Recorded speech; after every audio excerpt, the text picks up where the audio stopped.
नमस्कार. मी Mrs Hema Robert Makasare. मी Bharti Bansod madam त्यांची मोठी बहीण आहे. मला मूतखड्याचा त्रास होता. मला थायरॉईड होतं.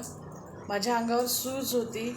हे सगळं माझं भरलं होतं. हे शोल्डर वगैरे सगळे. तुम्ही माझे फोटो पाहिले असतील बिफोर आणि आफ्टर.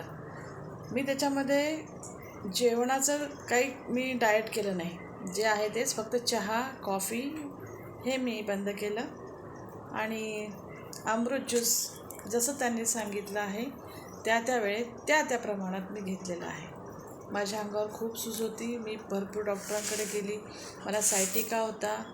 मला पायाने चालता येत नव्हतं. माझ्या पायावर सूज होती. भयंकर त्रासात होती. मी भरपूर डॉक्टरांकडे गेली पण मला काही आराम पडला नाही. माझी बहीण म्हणाली एकदा हे घेऊन बघ. मी विचार केला की मी एवढ्या डॉक्टरांकडे गेली, एक्सरे काढले, सोनोग्राफी केली,